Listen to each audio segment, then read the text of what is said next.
I have that dog in me. That's one thing I want to bring to the court is, my intensity. I'm trying to bring all the records I possibly can at Illinois. We looked at as entertainers, but as soon as that game was over, I stepped off that court. I was a regular person like anyone else. Tonight, the Journey's all new with stories on 3 of the conference's top performers, E.J. Liddell, Kofi Cockburn, Jaden Ivey. The Journey, Big Ten Basketball 2022, fueled by Gatorade tonight, 5:30 Eastern on the Big Ten Network. Some serious star power on that show, some serious star power in this league. Keegan Murray, not only the Big Ten's leading scorer, but also the nation's. Johnny Davis, we've already sung his praises fresh off that huge game last night. You got Kofi Cockburn averaging more than 20 points per game as well. Trace Jackson Davis, E.J. Liddell. It is a star-studded league. And Rapheal, the Player of the Year race is going to be absolutely fascinating. Let's run through a few of these candidates. I want to start with Keegan Murray. What differentiates him in your view? He does it on both ends. Johnny Davis does it on both ends as well. But Keegan Murray can affect a game in multiple ways. You see a game against Indiana, he's struggling offensively, gets in some foul trouble, still has his imprint on his game with his ability to rebound, his ability to protect the basket, be the head on that press. I mean, he's averaging over 1 block a game, over a steal per game. He rebounds the ball at a very high level, and then he plays within himself offensively. Not too many times do you see Keegan Murray force a bad shot. And that says a lot for a guy who's averaging 24 points, shooting the ball 60% from the field. And another thing about Keegan Murray, beginning of the season was, can he do this against good competition? And if you look at his last 7 games, he's averaging over a season average. He's averaging about 26 points the last 7 games, doing it at a high level, defending at a high level. He does it with a straight face, and he just plays hard. He plays basketball the right way. He doesn't dribble. He cut hard if he doesn't have it. He'll post. He'll 36% three-point shooter. He does it at 3 levels. He can drive to the basket, get into a mid-range game, make an open shot, but then post you hard. I really enjoy watching Keegan Murray. I was talking to a coach this week who was telling me the real challenge there is kind of who do you guard him with? Yes. Right? Because he can take you outside, he can go inside. You really need a unique player physically to be able to stay with him. And to your point, very few have been able to. How about this? He is the nation's leading scorer for the men. Caitlin Clark is the nation's leading scorer for the women. It has never happened. Dang. There has never been a school that has had the men's leading scorer and the women's leading scorer at the end of the year. So that'll be something to keep an eye on, see whether or not Iowa could pull it off. I mentioned I had a front row seat for Johnny Davis last night. You weren't in the front row, but I'm guessing you had a pretty good seat as well, given your vast connections, your network through this league. Again, I just can't say enough about how good he is. I mean, the one thing that really stood out, and Stephen Bartle pointed this out on our broadcast, when he did kind of get belted across the nose, like the next possession, he wanted the ball badly. He is a fiery competitor. And it was interesting talking to Greg Gard because, he was saying he is fiery, but he's pretty quiet. And he said, there have been some times where I wondered, especially last year, am I getting through to him? Like, does he hear me? Because he said he's just not he's not one of these guys who's really animated. But man, he's a killer in the best sense of the term on the court. Yeah, he puts on his hard hat and he goes to work. He keeps the straight face. You saw him really get emotional when he got busted in the nose. He was bleeding and he wanted the ball. He wanted to go score on Chase Aldige and let him have it. And I've seen Johnny Davis in person twice this year. And I've been going to Mackey Arena since I was 13 years old. I've seen Evan Turner, Manny Harris. I've seen a lot of guys come through Mackey and play in Mackey. But I've never seen a guy silence the crowd like Johnny Davis did. He hits some big shots. He's not afraid of the moment. He wants to take a shot. He's not going to settle for a three-pointer. He'll get you to the basket. For him to be a guard, he has a really good post-up game. And then I love what Coach Painter said about him. He's the perfect two-way player. He's the ultimate two-way player. He does it on both ends. He had that game against Purdue where he went off, but he guarded Jaden Ivey to the best of his ability. Even last night, you saw Chase Aldige goes for 18, I believe, in the first half. Only gets 5 in the second half. He takes matchups seriously as if he knows guys were sleeping on him last year. He knows this is his chance. He plays hard. He defends. He'll press you full court if he has to. And then offensively, he plays within the Wisconsin system. When they need a bucket, they'll space it out and get it to him. And he'll get you one, especially like you see at the end of the game. Pretty much made an and 1 3 without the call. But when it comes to their sets, he's running them to perfection. He's not the guy that's going to run to the ball, give me the ball, I'm going to shoot it. He's back cutting. He sets good screens. He's just a coach's dream to have on your team. Not an emotional guy unless he has to be. And he just gets the job done at a high level. Yeah, I think one of the things that really stands out, too, when you talk about those two guys in tandem with one another is how highly they're thought of at the next level as well. I mean, there have been a lot of times where we've had great players, but maybe there's some sort of question about, kind of where are they as pros. Certainly last year with Luka Garza. I think, unfortunately, that was one of the big narratives that surrounded him. And to me, and to some extent, it kind of diminished what was such an awesome year. And I just wish people could have appreciated him for who he is and who he was as a college player. But that's not the issue this year. I mean, those guys are considered lottery picks. Jaden Ivey, who you mentioned, is probably considered a lottery pick as well. Yeah, Jaden Ivey, you think about last year, shot the ball 26% from three. This year he's at 43%. It speaks to the effort and the time he puts into basketball. He loves the sport. When the game is over, he goes back to the court and gets more shots up. He doesn't have the ball in his hands as much as a Johnny Davis or a Keegan Murray because he's playing with other stars. Purdue likes to play through their posts. But Jaden Ivey is the best player in the country when it comes to transition. When he has space and he can pick you apart, he can get in the lane, hit shooters, Sasha Stefanovic, Isaiah Thompson, Eric Hunter, he finds them. I don't know if people have noticed, but Jaden Ivey is the point guard of this Purdue team when the opposing team misses a shot. Zach Edey, Travion Williams, they get a rebound. They look for Jaden Ivey to push the break, and he does a fabulous job. It'll be interesting to see how Purdue uses him in the half court when team tries to keep you out of transition as you get deeper into the season. But he's electric, he's athletic. When you get a guy that's that athletic that can make shots at his type of level, it just makes for a special play. Yeah, you used the word a couple times there towards the end of your description of him, athleticism. I mean, that is what just jumps off the page. That knifing layup, switching hands against Illinois in I think it was the second overtime, right? Yep. I mean, oh my goodness, that was there just aren't many guys on the planet who can do that, Rapheal. There just aren't. Not at all. He has size, length, strength. He's like a running back running down the lane. Incredible gifts. And as good as he is, I think there's another Big Ten Player of the Year candidate on his team. There may be two, frankly, but let's focus on Zach Edey, who was so good, particularly early against Illinois. I think he had his coming out party against Illinois. You've been hearing, every other week we're going Zach Edey, Travion Williams. Who's going to start? Who's going to play better? But, Zach Edey took the Kofi Cockburn matchup serious. You look at Purdue and how they approach games. I know Coach Brantley. I know Coach Brantley was on Zach and Travion that entire weekend, getting ready for Kofi. And Zach came out and he outplayed Kofi. He fouls Kofi out, 18 points. He's dominant in the post. He doesn't do any work outside the post. It just shows his effort. You saw him start talking. This is another quiet guy. I know. He really got into the matchup, really let his emotions come through, and he played the right way. So he's a guy shooting close to 70% from the field as well. When he gets the ball on the block, it's not much you can do about it, especially if Kofi can't guard it. Not many other people can. There was one early in the game where, it's one thing if you get deep position and you kind of bury a guy, but he was like at the paint, like at the Big Ten logo. Yep. And Kofi was essentially buried because he spun. He went, I don't know if you remember this one, he was back to the basket, so he went to his right. Yep. To the left of the lane. It's unstoppable. Yeah. It is just crazy, his size. And he did make Kofi Cockburn look small, as crazy as that is. But let that not diminish what a force Kofi Cockburn is. We're talking about a guy top 10 in the nation in scoring, top 3 in rebounding. He is certainly in this discussion as well. I feel bad for whoever has to guard Kofi Cockburn next. He's going to come out and he's going to try and explode in his next game.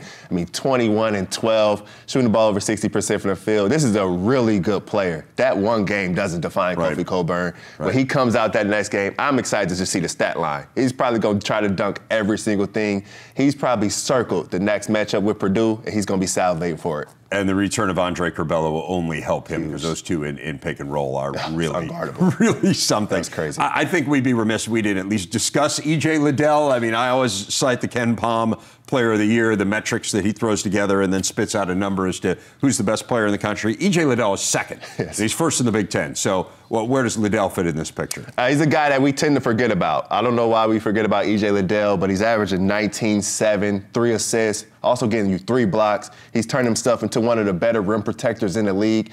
And it's so impressive that he does that at only 6'7", 6'8". He's not a 7-footer. He's not jumping out the gym, but he knows how to get block shots. He knows how to play. 40% three-point shooter. So how do you guard him? If you put a big on him, he's going to stretch you out, hit 5 threes in a row like he did against Northwestern. If you put a guard on him, he's going to go right in the post, get to his post-up game. He can score the ball at a high level. And the way he's starting to defend with Jamari Wheeler, Ohio State defensively could be one of the better teams in the league with Jamari Wheeler, E.J. Liddell, but E.J. Liddell is definitely one of the best players in the Big Ten. I'm with you. And again, what separates all these guys, to me, or most of these guys this year, is just how highly they are thought of at the next level. I think that's really cool. I mean, we are enjoying this season for what it is, and I love college basketball, but there is something when you've got that buzz of guys who are going to be lottery picks, and there are a bunch of them, and first-round picks in the Big Ten. We're going to turn to the women's game next. Indiana's become the biggest story in the conference. Teri Moren shedding some light on the 6th-ranked Hoosiers coming up next. Fabulous game Sunday at Mackey Arena. Indiana knocking off Purdue in overtime to capture the Barn Burner Trophy. 6th straight win for the Hoosiers over their rivals. Indiana still perfect atop the Big Ten at 6-0. This on the heels of their first ever Elite 8 appearance a season ago. Lots to celebrate for Teri Moren and company.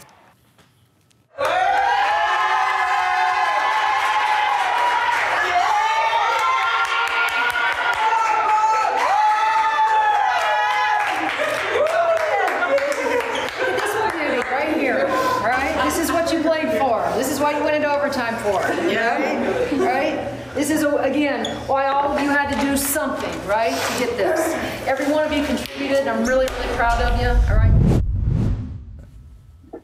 Pretty cool moment. We are joined now by the head coach of the Hoosiers, Teri Moren. And, Coach, I always find your story to be amazing and particularly highlighted by the fact that we come out and talk about the game against Purdue. You grew up an Indiana fan, and yet you attended Purdue and played for Purdue and played well for Purdue and were part of some really good teams there. What does that rivalry mean to you personally? Well, it's interesting, to say the least. You know, I grew up in Southern Indiana. If you grow up in Southern Indiana, you're supposed to, you grow up as a Hoosier fan, a Bobby Knight fan. I chose to go to Purdue to play for Coach Lindon and, had a fantastic experience. And, it's funny that years later, now that I'm the head coach in Indiana, I fall back to some of the things that Coach used to talk to us about, when we were at Purdue, and that was you never lose to Indiana. When I was there for four seasons, and so I talk to my kids about the same. Right, the rivalry is obviously very special in this state, and our goal since we've taken over in Indiana, we've made it our goal to not lose to Purdue. And again, you were on a nice roll against the Boilermakers here with 6 consecutive wins. Your team, unfortunately, is on a COVID pause right now. What can you tell us about kind of where you are in the health of your team? Well, Dave, what I can tell you is that COVID is real. Unfortunately, last week we were given the bad news about, Mackenzie Holmes with her injury, but then I lost a couple players and a staff member, had to go out because of COVID. And then fast forward to after we beat, Purdue the next day, I lose a few more players, I lose a few more staff members. And so, we are trying to get through this thing. I suppose if there is, I don't know if it's a silver lining, but we're trying to get it out of the way now because we want to get back to playing basketball. And, we're frustrated. I think everybody's frustrated right now. We want to get these games in. I know on the women's side, I know the men do as well. But, it's something that we can't control right now. But we're trying to get through it as quickly as we can so we can get back to the court. You mentioned Mackenzie Holmes being injured as well, and she's such a huge part of your team, Coach. You said, potentially a silver lining. Is there potentially a silver lining there, too, in that it does give her a little bit more time to recover? Well, I think we'll know a little bit more maybe tomorrow at the end of the week. She's being reevaluated again. But I do think that there's hope that we'll see Mac back on the floor. I don't know how quickly. I don't have a timeline right now for you guys. But we are certainly keeping our fingers crossed that, we do see her back, whether it's end of February, beginning of March, certainly, in postseason. You're right. She's a big part of what we do, and we've missed her tremendously. And, we were out We were without Nikki, our little spark plug point guard against Purdue. And so it's been an adjustment for all of us, to play differently. But give our kids credit. Give Allie Patberg and Grace Berger and Lex, a ton of credit for being able to make adjustments, without those two starters. Yeah, it's been amazing. I mean, look, this is the best conference start in school history for you. And I think you kind of knew going into this year, you're an Elite Eight team a year ago. It was the best season in Indiana's history, and you had all the starters coming back. The questions about this team were, of course, about the depth. How have you seen this group come together? Well, depth has not been a problem for us. And again, a lot of it is because Allie Patberg and Grace Berger, we have guys over there that their endurance is incredible. Kevin, our strength coach, I'm giving a lot of credit to, is always make sure that our guys are ready.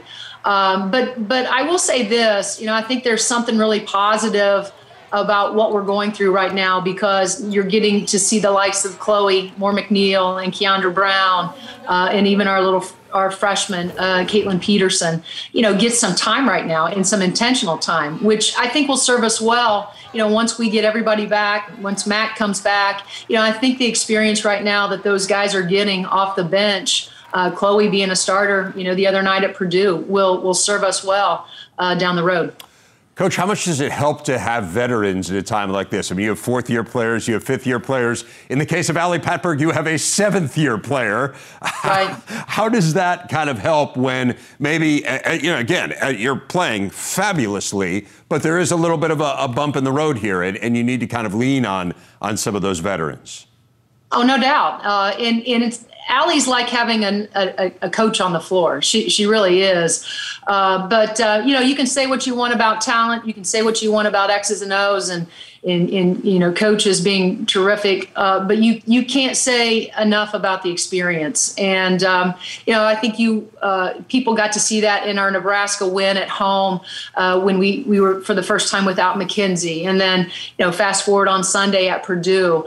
I think our experience obviously, was shine bright, as far as, being able to get that game into overtime, and how we came out in overtime and sort of just took command of the game. That says a lot about the experience you have, the veterans you have. But I can't overstate it enough, Dave, just how important, having a kid like Allie Patberg has been. But she has a great cast with her as well, with Grace Berger and Alexa Gulbe. They've done a fantastic job as well, again, of just making adjustments. And that says a lot about their character, but also, just how flexible we've been. And we really just try to control what we can control. But those three have been really good for us. I mentioned you're 6-0, you're atop the conference, and for all of the success that Indiana men's basketball has had through the years, let's just be honest here, right? I mean, Indiana women's basketball has not won the regular season in the Big Ten since 1983, and that is the only time that it has happened. How much do you use that as a motivator for this group? Well, we've always, since we've been here, we've had goals, and, they're to win championships, Big Ten championships, NCAA championships and whatnot. Again, I'm a Southern Indiana kid, grew up watching the Indiana Hoosiers. And so I'm well versed in the championships. And when we arrived 8 years ago, what we wanted to do was create our own tradition because it's always been on the men's side. And so we've set out to do that. We continue to, I think, make the right steps, doing it the right way. But we have a lot of motivation, coming off of that tough loss to Arizona last year in the Elite Eight game, really motivated us. And, we got back to Bloomington and started our work all over again. So I love my group. I love this team. I love what they're about. And so, as long as we can stay healthy and, get past this virus, I think we're going to have a real shot here. But first things first, we certainly have to get healthy to do that. I do want to talk to you about your background because I think it's fascinating above and beyond the Purdue element of it. Let's start with this. To what degree has your life intersected with the person who I think any rational mind would say is the second most famous person to come out of Seymour, Indiana after you? And I speak, of course, of John Mellencamp. Well, if you see behind me, those are, he's not just a singer, he's also an artist. Yeah. And so, two of his most famous prints are on the backside of my wall downstairs in my basement. So, we have some incredible people that have come out of Seymour. Trust me. I'm just a small piece of that, but certainly proud of the small town and, being able to represent Southern Indiana and hopefully the right way. There are legendary stories about you growing up, not just as a basketball player, and of course you were fabulous and led your team all the way to Market Square Arena to play in the state finals, but also just playing all kinds of sports and competitive. I read a story about you playing tackle football with the guys. How did being like a small town kid who was obsessed with sports, how did that mold you, Teri? Well, I think part of it is how I was raised. I was raised in a neighborhood of all guys, all boys. And so, I had a choice either to, play by myself or, do stuff with these guys. And if it had a ball in it, we played it. I felt like I was the ringleader a lot of times as far as the captain trying to figure out what we were going to play, what the rules were going to be, what the score was needed to be and so forth. And so, it was very instrumental, in my development as a competitor, as a collegiate player at Purdue. It's also served me well as I've gone into coaching. There's the one thing that, has never left me is the competitiveness, just being competitive every single day. And, but as I've grown older, there's been things also that have become more, I think, important to me in terms of I love the competition. I love to win. But I also feel like my impact needs to be greater than just the score and the wins and the losses. It has to be an impact that I can make on these young women to just continue to provide not just confidence, but also instill strength in them that they can be and do anything they want, as long as they are willing to work hard and have amazing goals. And it's proven to help me in my journey. And like I said, I love what I have the opportunity to do every day, and that's be around these young people and help them just be the best they can be every day. I know your parents, Dick and Barb, were a huge inspiration to you and a big part of kind of molding you into the person that you've become. To what extent do you think that your attributes, both as a coach and, as you say, as a mentor and a teacher, trace back to your parents? Well, I think both of them. I'm the youngest of three, and I think a couple things, Dave. I think one is there was always unconditional love in our house. But we were always so competitive. And, my parents instilled in us that if you're going to start something, you're going to finish it. Best advice I ever got from my parents was when I was struggling at Purdue. And I was like, I don't know if this is the place for me. And I remember having a conversation with both of them. And they said, you're going to figure it out because you're not coming home. And so probably the best advice that, I could have heard at a young age, advice that has served me well as I've, like I said, gone down this road as a coach, because there's been many moments where it's been difficult and tough, but I've had to figure it out. And figuring out is because my parents have instilled that, in me. Ask more questions, be more curious. Maybe you need to work a little bit harder. But the option of giving in and giving up, that was never going to happen in the Moren household. Well, certainly your mom was a model of that. I know she passed away from ALS right after you took over the Indiana job, and as you said, a huge Hoosier fan. What would she say about the success that you're having? Well, I think she'd be tickled to death. She loved, I think, watching me coach, but also just, watching, having relationships with our players as well. And I think that's the thing my dad gets such a kick out of, is that, often after games, he's up in my office around my staff when we're talking about the game. But he'll make trips over to Bloomington, and my players are always around him. I think that she would get a kick out of what we've been able to do. But I can tell you this: she would say, get your rear end back to work, because there's more for you to do. I can tell you, I can promise you that. All right, Coach. Well, I hope we see you back working and see your team back out on the court soon. Really a pleasure to visit with you and get to know you a little bit. I appreciate that. Thank you. Teri Moren, head coach of the Hoosiers. What a great start for them. I won't be able to catch IU this week, unfortunately, but we do have a great doubleheader Thursday. Ashley Owusu in 12th-ranked Maryland facing J.C. Sheldon in Ohio State. Then Caitlin Clark leading Iowa against Minnesota. Big Ten women's basketball presented by Disney Parks Thursday on the Big Ten Network and the Fox Sports app.